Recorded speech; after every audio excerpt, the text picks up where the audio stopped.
How you doing? I'm Evans, the CEO and founder of Senior Fit, and today I wanted to just talk with everybody concerning goal setting. And the reason why we want to discuss that is because it's this critical component in achieving your fitness goal.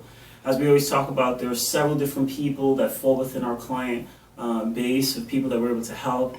And we have all kinds of different goals, whether it's to gain muscle or to lose fat or just to increase flexibility and performance. Goals allow you to know if you're on the right track.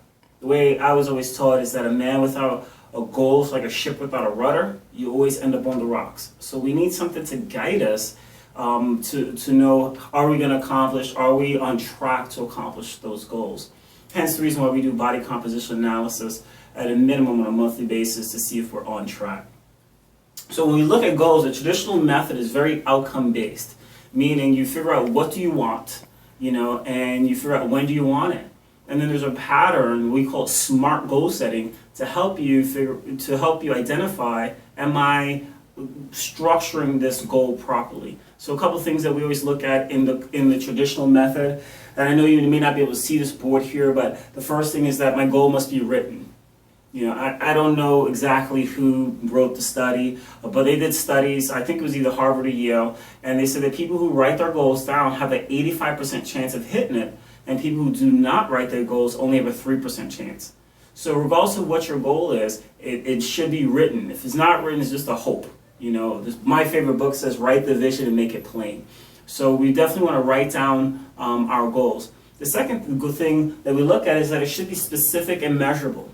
Meaning, if I have a weight loss goal, I can write down I want to lose weight, but how do I know if I'm on the right track or not? So when I go into my GPS, I set a destination point. It's a specific place. So maybe my goal is to lose 10 pounds. That's measurable. It's very specific. It's 10 pounds. And I also want to have an idea or have a time frame of when it is to accomplish that goal. Maybe it's to lose 10 pounds within the next 10 weeks or within the next 20 weeks. And a part of that goal setting is considering, is it realistic? So realistic is relative. If I'm maybe heavier, then losing 10 pounds may be easier than if I'm leaner, meaning have a lower percentage of body fat. Also, being realistic has to deal with, can I fit or structure my life in such a way that I can accomplish that goal in that specific time? So, give you an example. When I did the men's physique competition, the goal was to lose a certain amount of weight in a certain period of time, and I restructured my life in order to accomplish that goal. The reality for most people, unless you're in a dire situation, restructuring your life is not a realistic thing 100%. So the coaches here at Senior Fit, our goal is to help you identify, is your goal realistic within the time frame that you want to accomplish it? Many times people get frustrated because their goal is to lose 10 pounds within a month, and for 99% of our clients, that's a very unrealistic goal. So you want to make sure that your goals are realistic and we're assisting you along that journey. So that's a very outcome-based goal. This is what I want, so I'm shooting goals for what I want. The reality is, though, there's a lot of things in the outcome that I cannot control. I cannot control how quick my cells burn fat. I cannot control if life situations come up and things happen that prohibit me. If I get injured, that can prohibit my success in accomplishing the goals.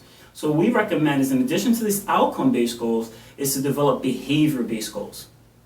And what a behavior-based goals are, there are specific things that I can control that can keep me on track to accomplish my goals. So things like, I'm going to eat, my meals every single day.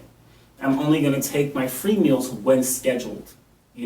I'm going to do 5 to 7 hours of exercise and at least 3 hours a week of personal training. These are things that I can control. I can control my consistency. I will go grocery shopping and get all the food that I need.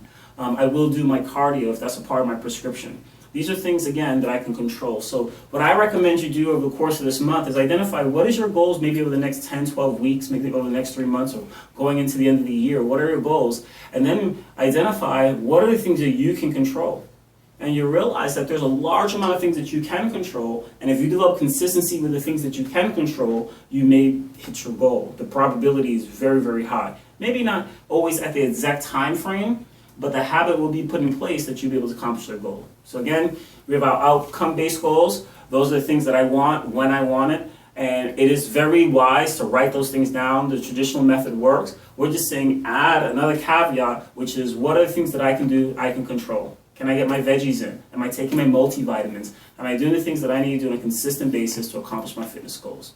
So hopefully that helps you this month and going into the year. What I love about the principles of success is that they're universal. You can use them not only in your health and fitness, but in every single area of your life. So again, I'm Evans at Seeing You Fit, and today we talked about goal setting, and I hope to add value to your life. Thank you.